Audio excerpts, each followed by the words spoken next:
Hey, what's going on? Welcome to the Doug Show. And in this episode, we're going to talk to Marty McLeod again. Marty and I talk about secondary keywords and why you want to do this in a strategic way.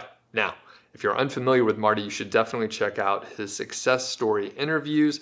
And he's actually written a couple blog posts for me over at Niche Site Project. We'll put links to all the videos, the other interviews that I've done with him and that sort of thing, so you can check out what Marty's all about. And if you're new to the channel, do check out some of the other videos. If you like what you see, please do subscribe. And don't forget to check out Niche Site Project if you want to get some of the templates I use and that sort of thing. So let's hear from Marty now.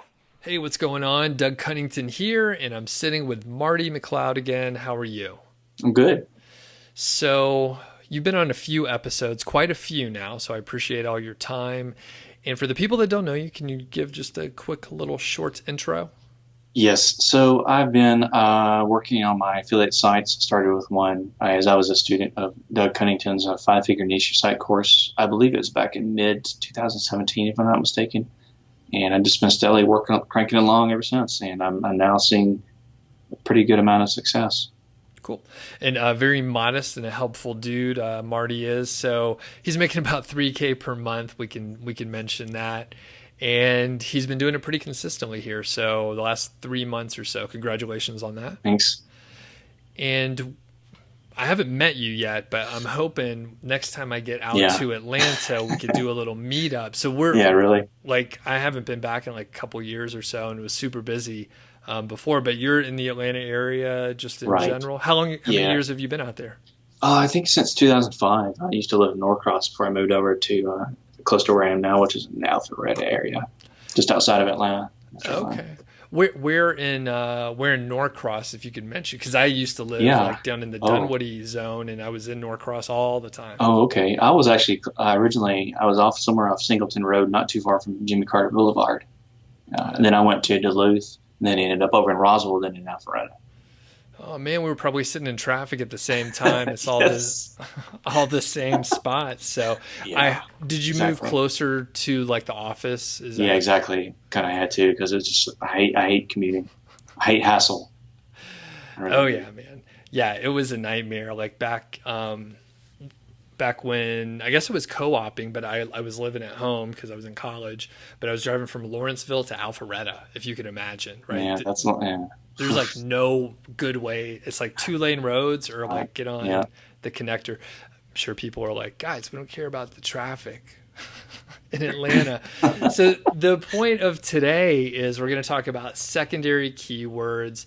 And Marty, can you sort of like introduce the topic for folks that are unfamiliar with secondary keywords? Yeah. So when you decide to write a post for your affiliate site, typically what you do is you find a keyword, or sometimes you call it a primary keyword or the focus keyword, or basically it just means the main keyword you're targeting to write a post for. People searching for and hopefully land on your post. Secondary are the additional keywords that posts can rank for. And the idea here is that we purposely think about that ahead of time when we're creating the post, rather than just getting additional keywords that we rank for completely by accident. We actually say from the beginning, hey, why don't I try to optimize or that is make the use of more keywords in this post while I'm writing this? Cool. And I was going to say like kind of what happens, like if you just find a keyword, you write the post, like you'll potentially, let's say things work out, you rank for the keyword that you're intending to rank for, but you will also rank for, several dozens, maybe hundreds, or even thousands of other secondary keywords that you're not even intending on ranking for. So you're suggesting, Marty, that if you think about it ahead of time and you know these other related keywords, go ahead and put them in there. Go ahead and optimize for those. Exactly. Okay. Got it. And do you have any specific examples, or can you share any sort of like a case study that you have observed on your own site? Yeah, let's see. I won't use the actual product names because I tend to keep that on a secret. Why don't we just use the example of hair dryers? So let's say I have what are the best hair dryers under $50? Was a focus keyword, primary keyword. I can find some other keywords that are very relevant that I can create content for and hopefully rank for. And it'll be stuff, what you typically find, stuff like, how does a hairdryer work? Can you take a hairdryer with you? It sounds like dumb stuff, but there's a lot of people searching just for just basic things, how many watts does a hairdryer use? All of that stuff is stuff that you can add to add value to the post that you can potentially rank for, as well as actually add real stuff that people actually want to read. And that's instead of having to have a super thin post where all you have is some products that you get to your product reviews and pros and cons, and that's it. But there's several good reasons why you should do that. And when you do that and you actually try to do a good job of writing the content, it looks like you really mean well, and people appreciate it. Gotcha. And they also tend to spend more time on the page too. Okay. And is it safe to assume, like, if you put in, say, like the root keyword, like hair dryer, the secondary keywords will always have a smaller search volume? Yeah, that does almost always. Yeah. Okay. Yeah. And is there any sort of guide on like what search volumes are worthwhile or not worthwhile or anything like that? I have not really. Well, I do. If you're going to have some, and they seem very similar, and you have it in your list of potential keywords, there's some at the bottom in terms of volume, some at the top. I do try to take the ones with the highest volume first. I don't make that primary criteria, though. I make what's useful and most relevant usually in my first criteria. Okay. So, and how do you sort through such a list? Let's say you Yeah. have several hundred keywords. Like, what do you do with them? Yeah, I think about what I just quickly, and it actually doesn't take me very long. I go through there in my spreadsheet and I highlight the cells where I find something that's relevant and would make sense to write about, and that people would say, okay, this fits in this topic. I'm not stuffing any keywords. You don't do that. And even if it's something that's worded in a weird way, like some keywords will have bad English or the syntax is weird, I'll keep it. I'll fix it as I go. I'll put that to the side. I make a note of that. But mainly just, does this make sense to use in here? And if I answer this question, will it be helpful and add value? I just go down the whole list. I find a bunch of them, and right when I start writing, I go through and pick them out of them individually. So it might be 4 or 5 that I ultimately end up using, maybe 6 in some cases. Okay. And then how do you actually like put them into your article? Yeah, I drop them. I copy them from the spreadsheet and drop them into the editor, and I put them there, and I start my content writing process. And when I get to content section where it makes sense to flow into that topic, I'll put it in there. If I need to, I'll clean up the actual keyword phrasing. And usually I tend to use those secondary keywords in H2 subtitles. Okay. Exactly. And I just kind of do that as I go.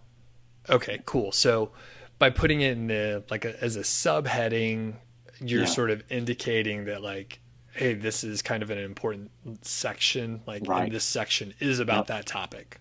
Yep, exactly. Got it. Okay, cool. And how do you determine whether or not you should put the secondary keyword in the post or like make a second article? It tends to be that if a lot of it is just using your best judgment. It tends to be like some things you'd be really pushing it to try to write a whole post about. Some things are like really have really tiny short answers, but I can write 1 to 2 paragraphs about those, and that's okay if it's within another post, but they wouldn't really fit. It wouldn't make sense to use them in their own post. That's usually how I do it. Okay, cool. That totally makes sense. So if maybe someone finds a keyword and they were thinking, oh, I'm going to write a whole post about it, and then when they look into it, they realize there's not enough information to put in there. Yeah. Maybe they could pull it into like the parent post, we'll call it. Exactly. Okay. Exactly. Very good. Very good. And let's see, as far as like, I guess, how many times you use that secondary keyword, so you have a subheading. Are you also putting like that full text into the article, like in the body of the paragraph? Yeah, I try to do that as much as possible. In some cases, I have to tweak it a little bit so that it doesn't look like it's unnatural English. you don't want to do that. I see some sites out there doing that, and they're usually poor quality sites. And they try to force it in to be an exact match of what the original search keyword term is. I don't do that. I tweak it a little bit to correct the English. Sometimes you can phrase it as a question, as in like someone was asking, what who uses hair dryers? I write it as if someone was asking themselves, and then I answer that. I think about which way it looks best. If I was reading it as a stranger, what way looks best to me? Mm-hmm. Cool.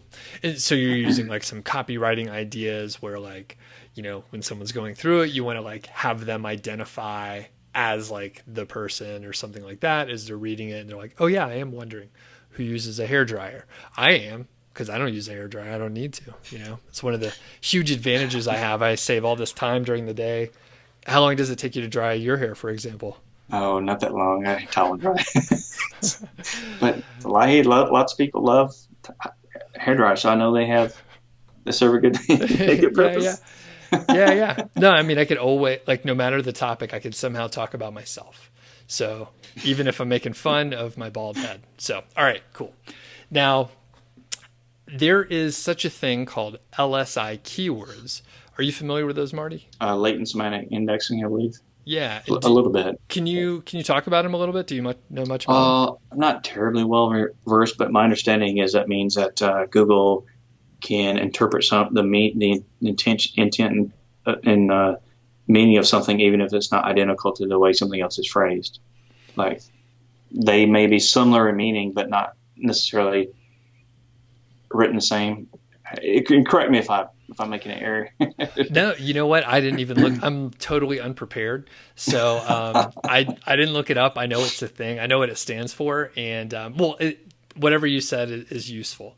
People could look this up. But I was going to say there are tools that can help you do it. There are many tools out there. And you mentioned earlier, like maybe it was even before we were recording, Page Optimizer Pro, POP. Yeah. People refer to it. Kyle Roof is the creator of that. So for the secondary keyword stuff, Page Optimizer Pro is probably pretty helpful, right? Yeah. I know that there's some other tools too that I can't remember the names of them. One thing you can do actually though is just manually put it in Google and see how it treats it, and you'll see what it thinks has the same relevance and meaning, and then you can see other ideas too. Indeed. Yep. And I think some of the power in like Page Optimizer Pro is like it will tell you like other keywords that you potentially could put into the article that will help it rank for more keywords in general, potentially even boost like the relevancy for the terms it's already ranking for, and like just nailing the on page. Like that's the whole idea with Page Optimizer Pro. And this is, like the process that we described, that you described here, Marty, is sort of like the manual way to do it with like a list of keywords, and you have some knowledge about like if it's useful, you have some understanding obviously on the keyword competition and just what people are looking for. But like Page Optimizer Pro can sort of like break it down and tell you like use this keyword X number of times, or use similar keywords, stuff like that. So but yeah, in general, if people are like really curious, this gets deep into the weeds, by the way. This is why I rarely talk about LSI, because it's going down to a level where you're like looking at statistics.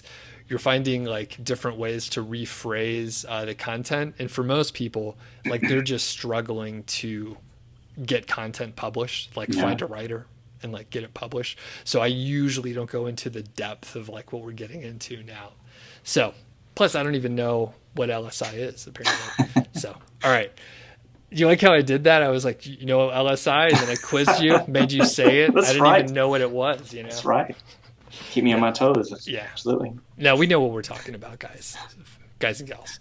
So, okay, cool. So from like we went through generally like the most of the process. So you have a bunch of keywords. Like any other tips as far as like selecting them or implementing this in a way that is natural without keyword stuffing? Yeah, I just would say that don't pick them on the basis of what you want to put in there. Pick it on the basis of what is both useful and makes sense to put in there. And if somebody was reading it, they would say, oh, okay, this is cool. Now I'll learn about this when I read this. AKA, it's natural. Your intent, your reason for putting it in there is natural, and it appears natural. And also, again, you're not going to shoehorn a keyword in exactly as it is, because a lot of them, for some crazy reason, they're misspelled or the English grammar is wrong or something crazy. Just fix that, because usually a lot of times Google can interpret the correct meaning, even if it's not spelled exactly the right way, or the phrasing. The original phrasing is off, and you correct it to look correct in English. It's okay, Cool. Don't sweat that. Yep. And I was going to say, actually, people ask that all the time. Hey, I found a great keyword, but it's misspelled and the grammar is wrong. Like, should I go for it? The answer is no. Like, just go for the right term. Like, you didn't find anything special. Google knows how to spell things. Yeah. Google can figure out like that you actually meant something else. So they will give you those results spelled correctly. They're trying to help you out. Yeah. So cool. Well, everyone check out this specific post. I'll put a link in the description. It goes through like the step-by-step process that Marty explained like verbally here. And you could actually like see some screenshots and some other details that Marty provides. Very helpful. So thanks a lot, Marty. Appreciate your time as always. My pleasure. Thanks to Marty. I really appreciate you taking the time to chat with me and writing the blog post. By the way, if you want to look a little bit more into secondary keywords, check out the blog post. Sometimes it's easier to read and see what we're talking about versus just listening to us talk. So thanks for checking it out, and we will catch you on the next show.